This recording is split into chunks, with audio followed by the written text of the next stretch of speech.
First week of Arkansas football practice in the books. We'll talk about it today. Ethan Westerman in studio here with me. We'll also talk some about Razorback basketball, Razorback baseball, a lot to get to. Summertime, it just seems like it's so busy this year on campus. I want to tell you that our podcast is brought to you by Eggland's Best. In Arkansas, greatness starts early, before the pads go on, before the crowd roars. The day begins at the breakfast table. Eggland's Best delivers superior nutrition with more vitamin D and less saturated fat than ordinary eggs. You can start strong with Eggland's Best. Better taste, better nutrition, better eggs. For more information, egglandsbest.com. Also brought to you by Bentonville Glass. They've been serving their community since 1971. They're committed, professional, and versatile. If you're looking for a quality leader in Northwest Arkansas or looking for skilled craftsmanship, look no further than Bentonville Glass for all your glass market needs with the highest quality products. Come by and see them now at 507 South Main in Bentonville or online at bentonvilleglass.com. If you're joining us on our social media pages, welcome. We put this live video on our Twitter, Facebook page. We put video up on our YouTube page. We post an audio version of our podcast on Apple and Spotify. We're still weekly. We're going to go back to a daily podcast here in a couple of weeks once we get closer to football season. The first, 7 days into practice, Ethan? Or have they had 7 practices? They started last Wednesday. Yeah, there's been 7 practices, I think, technically maybe like 9 or 10 days. We've had a couple off days in there. What's the big? I mean, what's the takeaway? Everybody wants to know about the quarterback battle, but and we'll get to that. What else do people need to know about what you've seen? Well, first of all, summer has been flexing its muscle out there at 3 p.m. Yeah, you look pretty tan. It's been a toasty. You need one of those. I bought last summer. I invested in one of those bucket hats, like a really good one, not one of the cheap ones, but like a really good bucket. You need one of those. Those are pretty popular out there. Let me tell you. I know people comment on like the press conference videos and stuff. These coaches they're crazy. They'll go out there wearing like hoodies and sweatpants, and it's like they're layering up almost. And I don't know. I think it's just like a mental thing, like to show that you're tougher than that. But I actually do think the more that we've talked to some players, talked to some coaches, I think that going at that time of day is a really good mental toughness thing because, once the season rolls around, I mean, there's no relief in sight if you look at the extended forecast in Fayetteville right now. Like, there's no telling what the temperature is going to be for the season opener. You can't control what the weather's going to be like on your game days. So I kind of like this right now to go at the hottest time of day to where, honestly, if anything, you might get some relief once the game comes around. I know it makes sense, obviously, teams wanting to go the coolest part of the day, get it over with, and that's nice. But I do think, like, in some instances, that doesn't prepare you. I think that you got to go sometimes whenever it's as hot as it can get because, in the South, it gets pretty toasty the opening, few weeks of the season. I remember, I think it was, Arkansas had a really bad 2023 season. And in the summer of 24, leading up to the season, I remember Sam Pittman saying something about he asked his strength coaches to put them through their workouts in the hottest part of the day. Like they're out there flipping tires at 3 o'clock in the afternoon. And, his statement at that time was tough people do tough things. And, so, I mean, it's kind of a similar thing here. Now, I think they're going to go to morning practices pretty soon. And that's one of the big changes from Silverfield, from any of the coaches that I've, seen at Arkansas. Arkansas has always been an afternoon practice program. Silverfield is a morning practice person. Like you remember before Arkansas played Memphis last year, that was one of the things that he talked about was that they practice at 11 o'clock every morning, and he thought that might give them a leg up playing an 11 a.m. game against Arkansas was that they were a morning practice team. So this is going to change once classes start, I think, next week.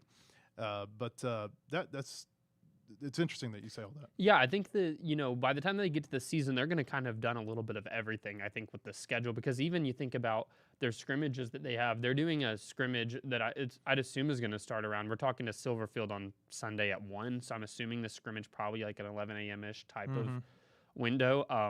So that gets you prepared for that. And then I think they're turning around that Saturday, and we don't have media availability because I think they're starting that at 9 p.m. to get ready for Utah. So, and then they're going to go to these morning practices, and they've done these afternoon ones. I'm kind of starting to think, I'm like, is there a time of day that y'all haven't really kind of worked on the fields? Which I think, as a coach and as a staff, like the number one thing that they, that their job is you got to have a team that's prepared. Like that's what it all boils down to is like your job with practices and stuff is prepare a team as best as you can for whenever the games start. I know whenever I was in college, I was a student manager for Eric Musselman, and I felt like that was honestly all of his teams the number one thing that they had an advantage on everybody is there was nobody that was more prepared with a scouting report than that staff. I mean, and that's I think just with all coaching staffs, like you can control what you can control, and right now they're controlling the schedule, and they can't control this heat outside, but man, they're going out there and making sure their team can play in it. But yeah, it's been hot out there. That's to go back to your first question. That's been the number one takeaway for me is these guys are out there, in extremely hot temperatures.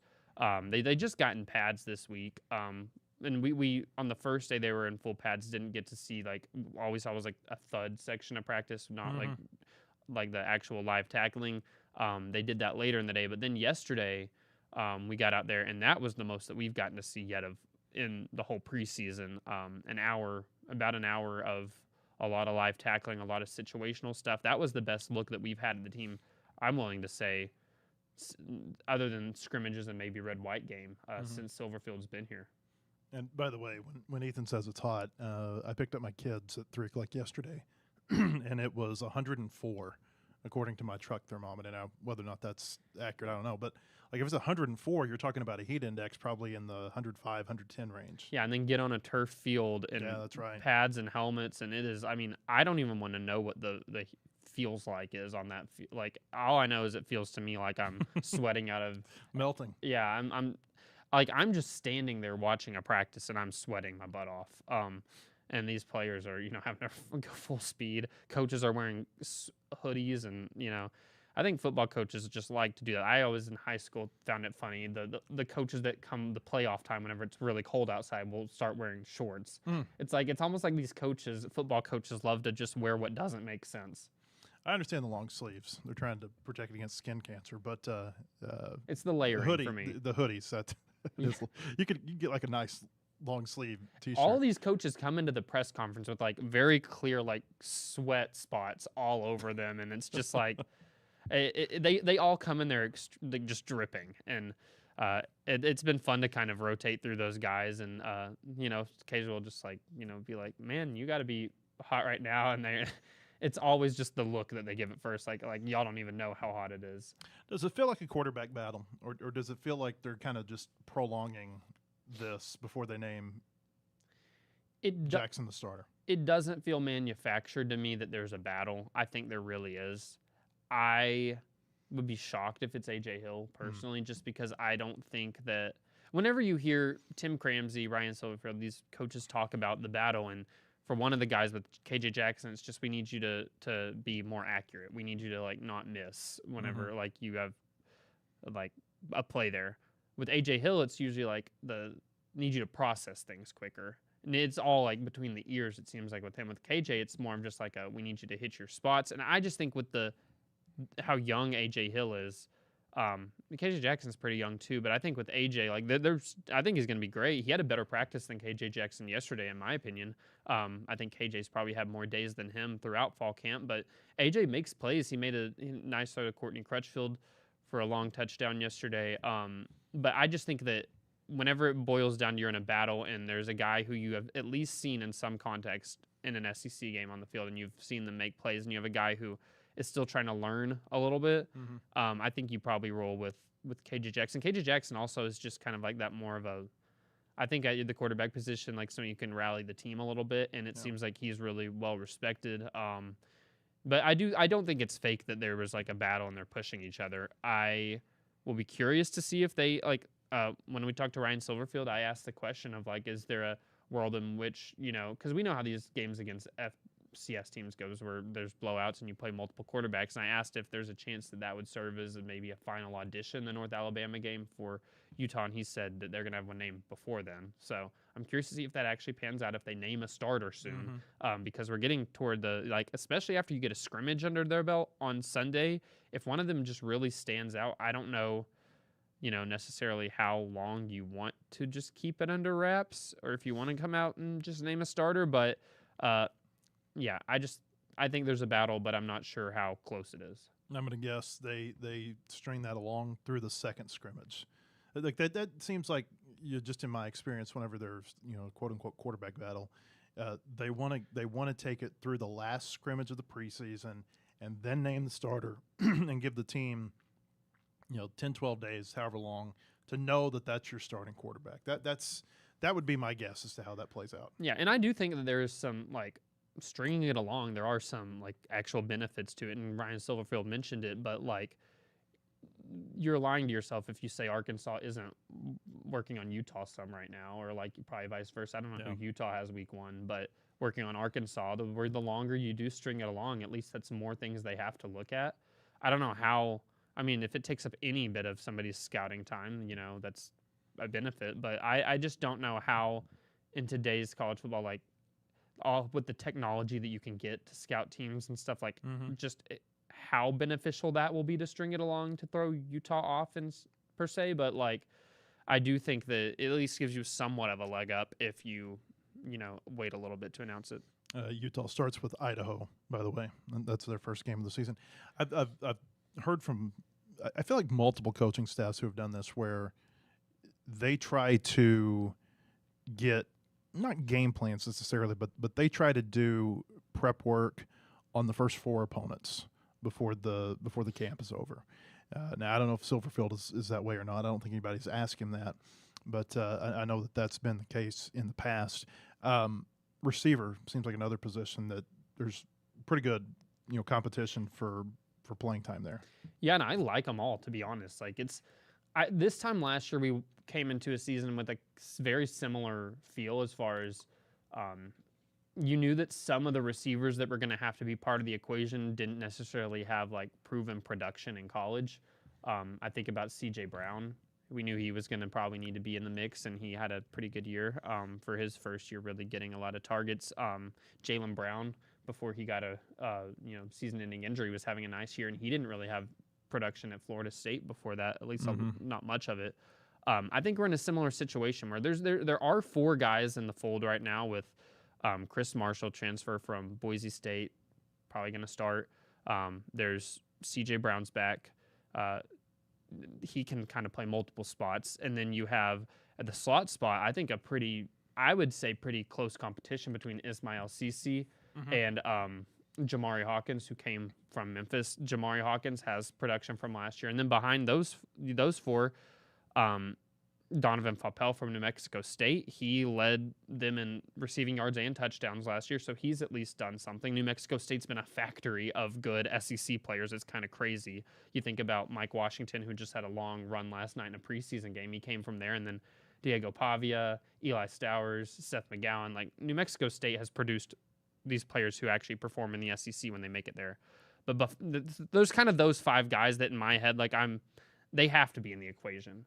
And then you get into the weeds of like which of these others are going to kind of prove themselves. And I think Antonio Jordan, you just look out there and he has the craziest catches that are ever made in these practices are him. Like, he's just got the large catch radius. He's tall. He's athletic. I just think if he pieces it together, he can not only be you want him in there, he could be like a serious weapon. He's got physical traits that others don't have, that it's going to be hard in the secondary to cover. And then Courtney Crutchfield, I think he could burst on the scene this year. He's really taken things a lot more seriously since he got here from Missouri. It would have been last December 2024 whenever he got here. It seems like he's really taken the step forward to just get serious about his body and mental part of the game. He's been making plays. He's who had the 88-yard touchdown from A.J. Hill. I think they have some guys there. I really do. But then the quarterback spot plays such a large role on how your receivers perform. And this is why I think it's actually a battle, going back to that. Whenever you're asking the receivers, and it just seems like they don't really know who it's going to be, I think that's kind of how they just were like, whoever it is, we're going to try and be ready. But I actually kind of like this crop receivers and think that they have some good pieces. I want to give some context to what's open in practice. Like what do you guys see? Because, you think about when, and I think this started when Kendall Briles was the offensive coordinator, the fastball period. So and then after Briles left, Pittman kept that. They did that all throughout, camp until he was gone.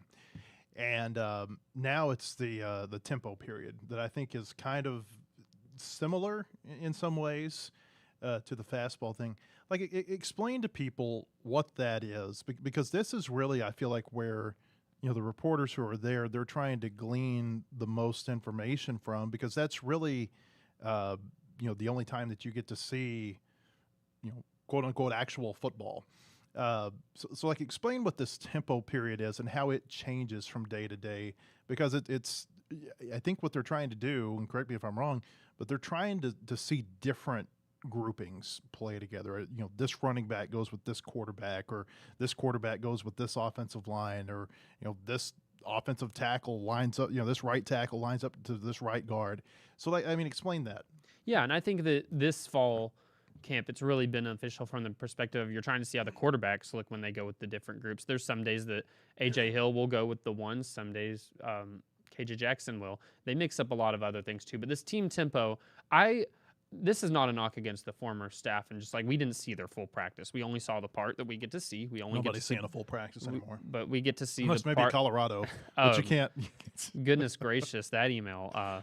It's like, what can you cover? What can you watch? It's honestly, I was expecting the next line of that email to be, come into the facility with duct tape across your eyes. Yeah, no self-respecting reporter's going to go and agree to that. But yeah, the team tempo. Granted, like I said, not a knock against the former staff, but I just think that what we're at least seeing, the part where it just seems really like maybe more. I like what I see. Like, it's just like beneficial, like tempo, trying to get through certain things. The drills that they do this thing called perimeter drill that we get to watch, where it's like you're getting maybe like a bunch formation on the outside with a couple receivers, maybe a running back or tight end or somebody, and you're trying to.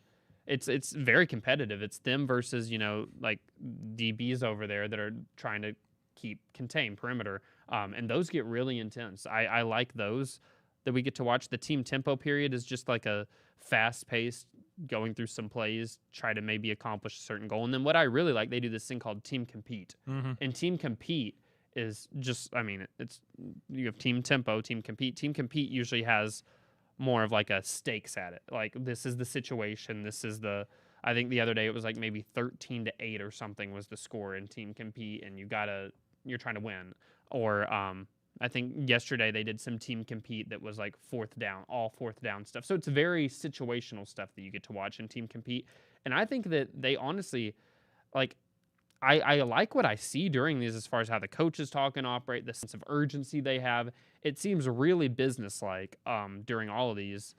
But yeah, all this to say, like, we don't see the full, you saw a full practice sheet, like, we're seeing maybe the top third if we're lucky. And then there's a lot more live tackling periods that happen. But what you can do as reporters, we've been to 8 of these and we've seen how many live tackling periods. You can take a collection of what you saw throughout those at the end of fall camp. I think sometimes it's a natural, people like to, instant reaction of what you saw in this one day, in this one period, where maybe somebody was a star in this live tackling period, and then the other 17 that we didn't watch, or 17 is probably pretty high, but the other however many that we didn't watch, like, maybe they had an awful practice and we just saw the one, So it's vice versa. Maybe they just had a bad period. Exactly. They got some Gatorade in them, and it's why I don't think you can overreact to any of these, like, just one small sample size that we're getting to see at practice. I think it's beneficial to take, like what we're doing right now, honestly, and take a collection of, we've seen a week of practice. What are we seeing that's been the same? What's kind of been consistent? I think that's where you can get kind of your better takeaways. I can't remember if the scrimmages got shut down under Chad Morris or under Pittman. I know that they none of Pittman's scrimmages, or I say none. I don't think any of his August scrimmages were ever open. I think he may have opened up a spring one or two, within the last few years of his time here. But back in the old days when you had Nutt or Petrino or even Bielema did this, like, you could really learn a lot about the team during the scrimmages. I always felt like that was whenever you could form a solid opinion about, okay, this is what the team is going to look like this year. Now, we don't know what opponents 1, 2, 3, and 4, what they look like, but you can form an opinion on the offensive line is bad, the linebackers are good, whatever the case might be, the quarterback is really coming along, this receiver, maybe he's not listed as a starter right now, but man, he seems to show out every time in practice. And a lot of times that would eventually, manifest itself and show up in games.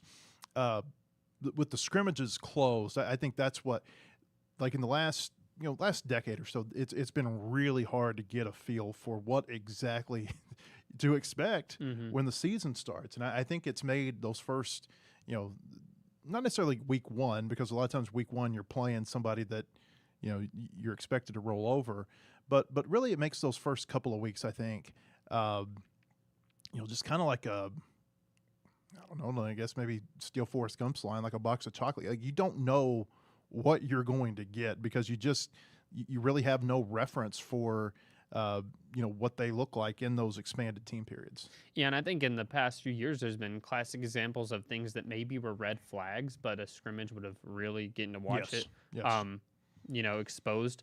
Like, for instance, last year we do get read off like some unofficial stats from these scrimmages that we don't see, but we're like, whenever you hear last year that Monte Harrison is catching like multiple 40+ yard touchdowns, you're like, it was a red flag about the secondary. Yeah, at first you're like trying to be like, are we sure these are correct stats? Like, but then you watch the season, you're like, oh, I believe it. Monte Harrison probably got some 40-yard touchdowns against these guys.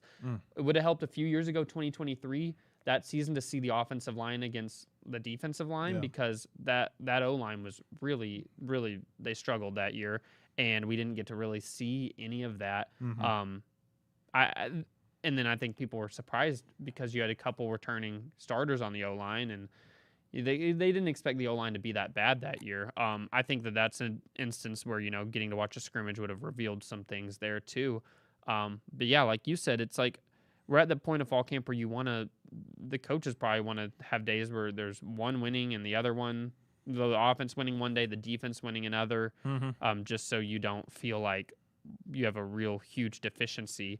I think it's good to have like areas of concern always, because I think the best coaches always have something they're concerned about. But whenever it's a consistent, like, this is always the area of concern, and that's what we can't really get until you watch a scrimmage or like multiple live tackling, like or games. Yeah, it's like right now we just hear maybe one day this wasn't great. Like, I know they were upset on day one of tackling. The defensive coaches thought they could have tackled better. The defensive linemen were like calling themselves out, saying they could have tackled more. So you hear that and you're cautious. But was it just one practice? By the way, for people who don't know about this Colorado thing, I want to circle back to this. Deion Sanders, like there is the only group of people that is more paranoid than a college football coach is maybe the government. Like I mean, the level of paranoia that exists in a football coaching staff is just unbelievable. And then you've got varying levels of thin-skinned within the coaching community, and I think at the very top is Deion Sanders at Colorado, and they've said that you can go to practice and watch it, but you cannot bring any device, and it includes cell phones, tablets, cameras, video equipment, audio recorders, meta glasses. That was a fun one for me. Yeah. And any other recording-capable devices are prohibited. I'm still trying to figure out exactly what meta glasses are. I see all these ads for them, and I haven't quite totally grasped what I'm watching there. No reporting on pretty much anything. No, it says no documentation, no note taking of any kind, written, typed, dictated, or otherwise. No photography, videography, audio recording, sketching, or diagramming. Like, you can't even bring like a courtroom reporter there and sketch the fact that they were actually out there on the field. Yeah, like, it's more strict than a courtroom. There's one sentence about this is the best one. Yeah. It says, if you are uncertain whether something is reportable, the answer is that it is not. Yeah. Basically, nothing you see actually happened. Yeah, it's a terrible construct in your brain that you're making up. But also, they had like this thing. It was like, it felt like a middle schooler at a school where there's a no like phone policy. It's like, if we catch you with a phone, we're going to put it in a bag and you can get it at the end of practice again. I'm like, who are you to tell me that you can take my phone right now and put it in phone jail? Like, God forbid you're out there at a practice and an emergency happens within your family and you don't have your phone on you now. Did they put watches? Were watches on the? I did not see. I did not see watches. Okay, I would go out there with my watch and just talk into it since it didn't make Yeah. the list. Well, But they they'd would probably find you. take my watch and throw it away. That sounds like the policies over there. As I read that, you know what it reminded me of? It reminded me in every like game contract, there's a force majeure language, and I mean it basically any just crazy scenario you can think of is listed in this, like war, insurrection, rumors of war. I mean it's craziness, and And the last one is always what there they're any reminding me of. act of God. Any act of God. Yeah. Yeah, that's right. And that basically what they did there. It's like if if we can throw a blanket over all of this, we will. Like if it's anything that requires that a normal human does, you can't do it. But yeah, that was crazy to see. Our thoughts go out to our Colorado beat reporters and Yeah. what they're trying to do right now to cover football. Let's see here. A few basketball notes from the week. Brad Calipari. We knew this was coming, that he was being promoted within the assistant coaching staff, but he signed a contract for 3 years. It includes a no-compete clause. We got a date for the Arkansas-Memphis exhibition game. That's going to be played October 28th at Bud Walton Arena. That was announced through Memphis's schedule that was put out earlier this week. Right now, we know most of Arkansas's non-conference schedule for the upcoming basketball season. I think there's about four or five dates left that we don't know. At Bud Walton, they're going to play Robert Morris, and these are regular season games in addition to playing Memphis and Gonzaga, and probably somebody else in an exhibition game. They're going to play Robert Morris, UCA, ORU, Central Michigan, and Texas Rio Grande Valley.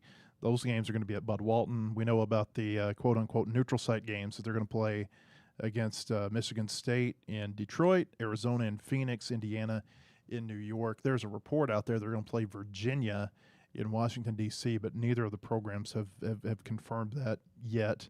And then Arkansas is going to play at North Carolina as part of the ACC-SEC Challenge. So we're getting really close there. And then some basketball news this morning. Isaiah Seeley was arrested early Friday morning in Fayetteville. This, let's see here, suspicion of, what are the charges? Or the preliminary charge, it says on suspicion of criminal trespassing, obstructing governmental operations, minor in possession of alcohol, possession of a controlled substance. I tell our reporters all the time it's really important to get the police report before you screenshot the mug shot on the detention center website because it gives you context to what was actually happening. Like you read that and it's like your mind goes 18,000 different ways. Like, well, what did he do? Well, what he did, he was reportedly, and this is according to the police report, he was at a bar on Dixon Street. He was asked to leave by or he was asked for his ID by the bouncer. Didn't provide it. Police were called. They asked for his ID a couple of times. He didn't give it to them. He was handcuffed, and basically they determined because he was 19 years old. As part of their search, they found a THC vape pen on his body. This is all according to the arrest report. So, spokesperson says the Razorbacks are aware of it. They're gathering information. This is just kind of the boilerplate statement you usually get, but something to watch. Isaiah Seeley. And, John Calipari, have we seen a time where a Razorback basketball player has been arrested since he's been here? I don't think we have. I mean, I don't. I'm not. No. I don't want to jump to conclusions and say this means this or that for Seeley. But remember, he talked pretty forcefully when he first got here about just doing the right thing. Yeah, he has and his line is the no drinking, clubbing, chasing, Yeah. smoking. That's the lecture he gives. It's Yep. those four things. So, he's, Calipari preaches it.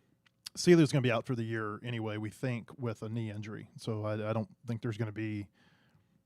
I don't think this is going to impact his playing time in any way because he's got a lot of a lot going on in terms of the injury. He didn't even go with the team to the Bahamas when they went down there last week. Some baseball news this week. Razorbacks have gotten 5 commitments from in-state or from juniors. 4 of those are in-state players. It was really interesting to talk to their high school coaches because I talked to all the high school coaches of these in-state players, and I tell you the feeling I got in talking to some people. This Brooks Robinson, who has an incredible baseball name, by the way. He's at Greene County Tech over in Paragould. That's in northeast Arkansas. Uh, like, I think people think this guy could be really, really good. Like he's been, like he's the number one player in the state of Arkansas. This feels like a big one for him. The other commits they've gotten are Quinn Birdsong. He's a pitcher. Robinson's a right-handed pitcher too. Robinson and Birdsong both right-handed. Birdsong from Shiloh Christian. Cameron Henderson's a left-hander from Rogers. And they got infielder Evan Canode from Bentonville. He's also supposed to be their starting quarterback on their football team. And then last night, they got a big commit last night. I got to find his name here real quick. He's an infielder from Texas. I actually talked to him last night. Levi Abrego. This is a guy who has really shot up the recruiting rankings, I guess. Houston area infielder.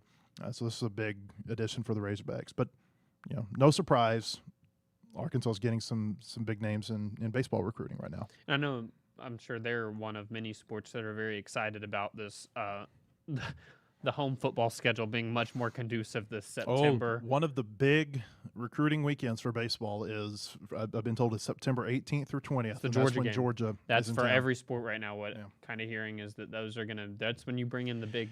When Morris was here as the football coach, I was talking to another head coach on campus at the time, and it's like, we got to get football better because it's killing us in recruiting.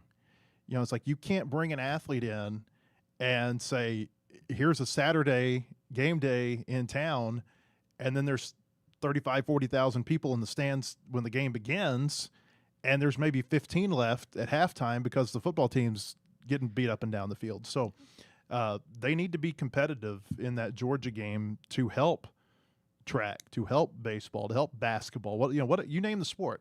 It helps when you've got a football team that can fill the stands and then keep them there and show these recruits a good time and a good atmosphere. Yeah, it feels to me like it's similar to the Notre Dame game last year that you're thrilled that no matter what, you're going to have at kickoff, that's going to be a good I don't care what happens the first 2 weeks, that's going to be a great crowd for the Georgia game. But unlike the Notre Dame game, you want them to keep the crowd in the stands. Yeah.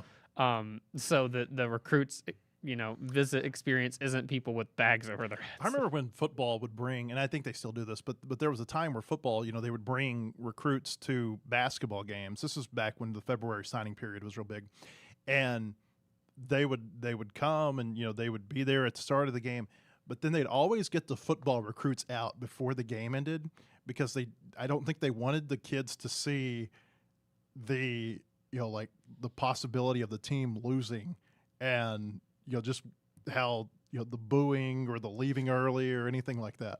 Yeah, it's maybe you do that with football. Like you bring them in, you get them there for kickoff, get out of there at the end of the first quarter. That should be a great weekend though. Or at least for they could have done that at sports, Notre Dame, because they're gonna. I think that it sets up to where I don't think an 11 a.m. kick is ideal. But you can really make a lot of probably that Friday and Friday evening with these recruits that you bring in, and then you probably on the back end of a football game do a lot of stuff with recruits that come in. I mean, I think that is going to be the premier weekend as far as the just the big time recruits they bring in. Last year it stunk for them as far as everybody just got behind these other schools they were competing against in recruiting as far as if you want to get them there at least for a football game weekend. It's kind of hard to have a recruit on campus weekend that nothing's really going on. Then the next weekend they go to Neyland Stadium for a night game, It's